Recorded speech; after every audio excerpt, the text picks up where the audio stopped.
Your brain can become addicted to someone you don't even enjoy being around.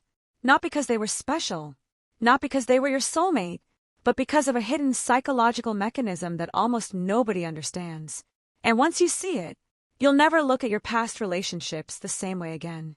Because here's the unsettling truth. Sometimes, the person you miss the most isn't the person you actually wanted. It's simply the person your brain hasn't learned to live without. And those are two completely different things. Have you ever caught yourself thinking about someone you couldn't stand? Maybe you found yourself scrolling through their social media, replaying old conversations, or wondering what they're doing now. Then suddenly, a strange thought hit you. Wait, I didn't even like this person. That contradiction feels almost embarrassing. It makes you question your own judgment. Were you secretly in love? Did you make a mistake by walking away? Or are you simply incapable of letting people go? The answer is far more fascinating than you might imagine. Because your brain isn't responding to love. It's responding to something much older, much deeper, and much more primitive. And surprisingly, missing someone is often the last stage of a completely different psychological process. We'll come back to that in a moment. But first, there's something almost everyone gets wrong. Most people believe the human brain is rational. We like to imagine ourselves carefully weighing the pros and cons of every relationship, as if somewhere inside our heads there's a calm little judge making perfectly logical decisions. But neuroscience paints a very different picture. Your brain doesn't prioritize happiness. It prioritizes familiarity. And those two things are not the same. In fact, your brain would often choose a familiar discomfort over an unfamiliar peace. Think about that for a second. How many people stay in exhausting friendships, loveless relationships, or toxic environments, not because they're happy, but simply because they know what tomorrow will look like? Predictability feels safe, even when it's slowly draining you.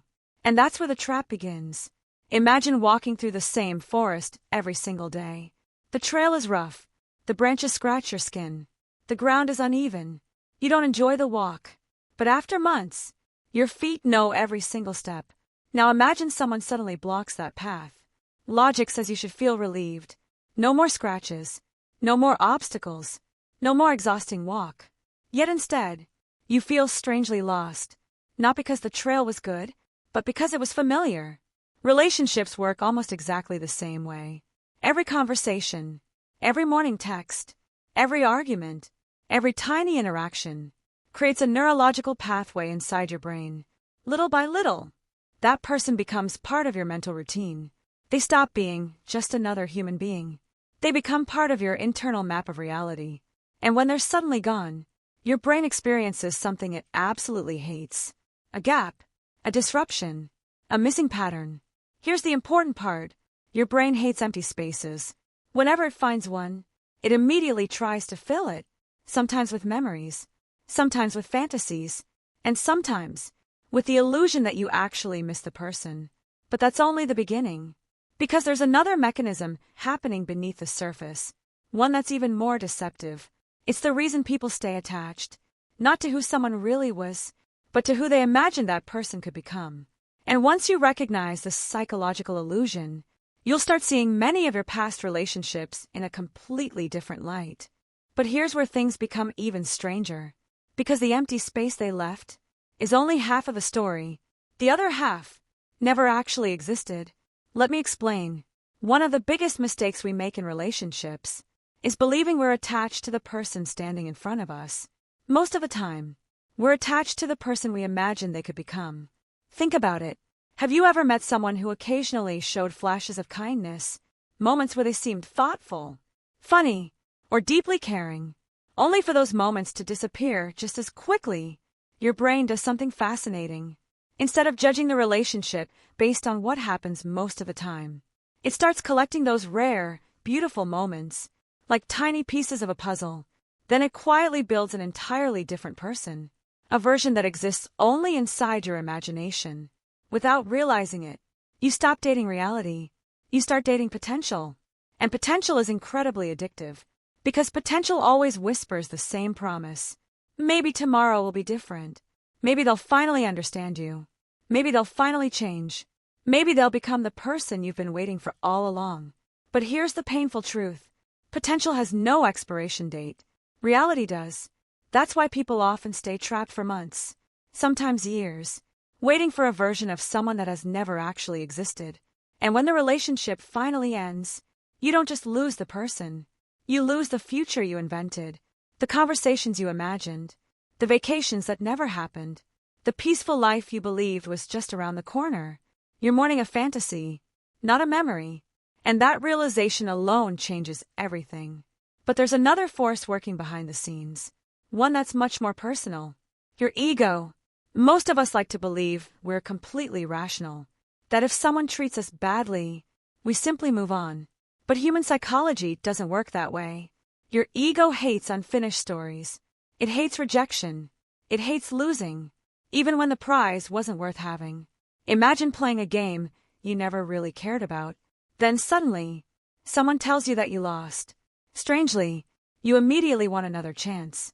Not because the game became interesting, because losing suddenly became unacceptable.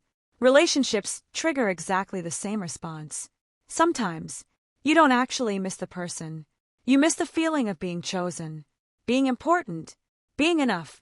When someone withdraws their attention, criticizes you, or walks away, your brain often interprets it as a challenge. Why wasn't I enough? What could I have done differently? Maybe if I had said this. Maybe if I had waited. Without noticing, your mind stops searching for love and starts searching for validation. Those two feelings can look almost identical, but they're completely different. One comes from connection. The other comes from wounded pride. And confusing the two has trapped countless people in relationships they should have left long ago. But believe it or not, neither familiarity, nor potential, nor even your ego, is the strongest force keeping you attached. There's something happening inside your brain that's even more powerful. It's chemical, it's measurable, and it's the exact same mechanism involved in addiction. Once you understand this, everything suddenly makes sense, because the next culprit isn't your heart, it's dopamine. So, what if I told you that your heart isn't the one asking for that person? Your brain is.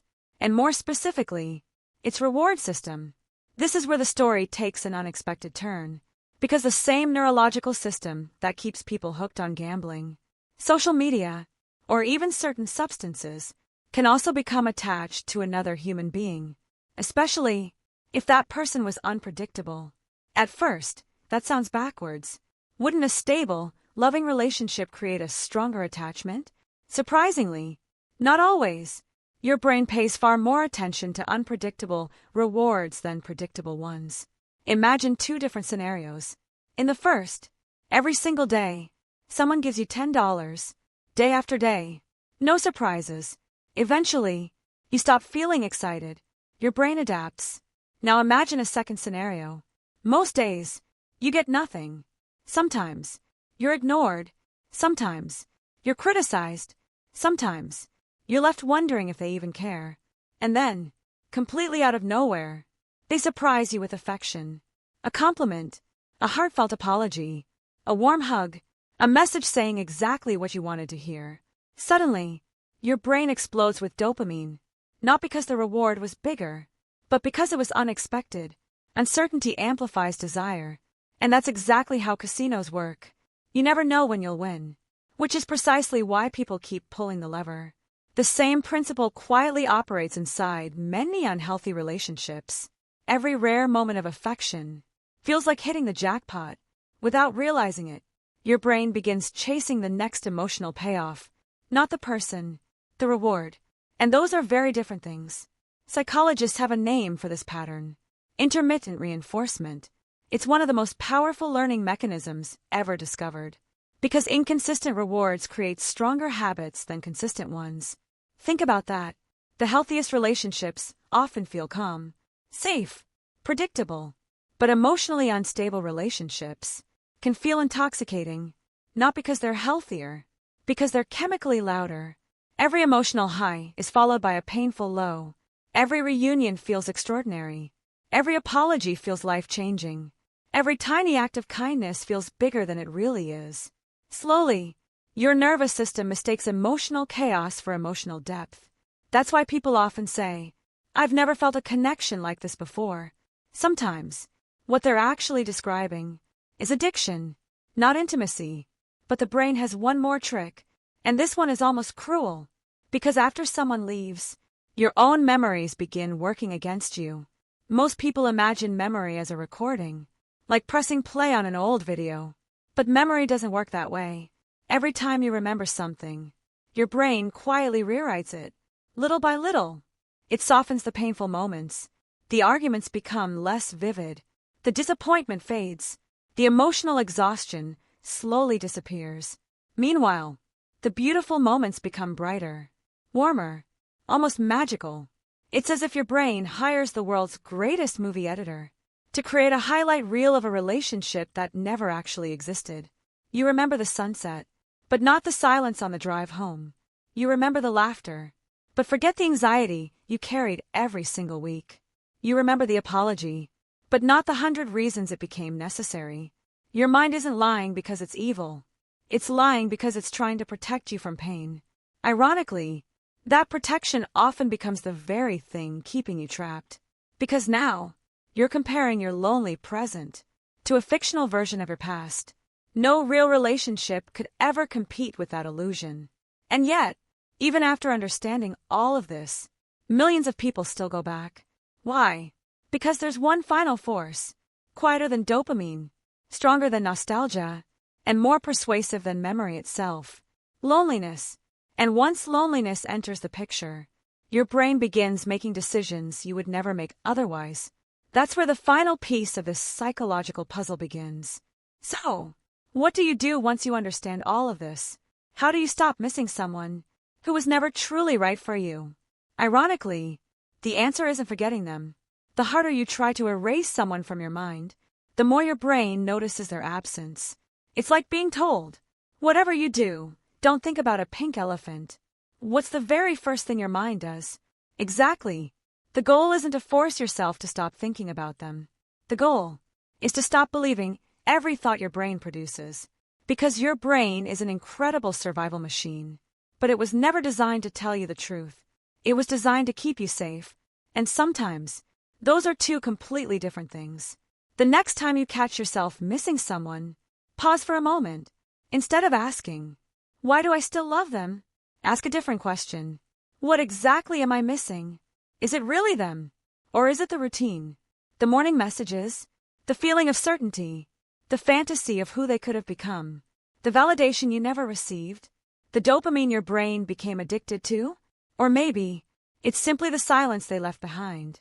That single question changes everything. Because once you identify what you're truly grieving, the illusion begins to lose its power.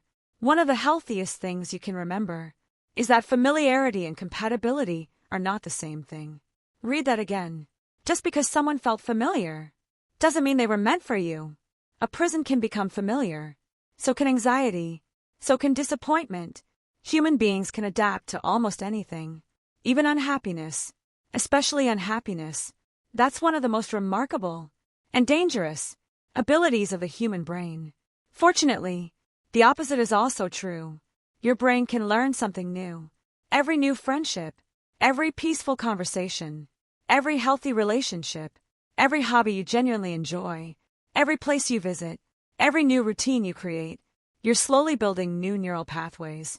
You're teaching your brain that peace can become familiar too. That love doesn't have to feel confusing. That kindness doesn't have to be earned. That stability isn't boring. It's safe.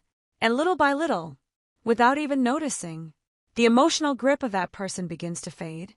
Not because you forced yourself to move on, but because your brain finally found a healthier place to belong. One day, you'll think about them again. But this time, something will feel different. There won't be a knot in your stomach. No overwhelming urge to reach out. No desperate need for answers. You'll simply remember and keep living your life. That's the moment you'll realize you never truly missed the person. You missed the pattern. And patterns can always be rewritten. If this video helped you understand your own mind a little better, consider subscribing. Every week, we explore the hidden psychology behind the thoughts, emotions, and behaviors that quietly shape our lives.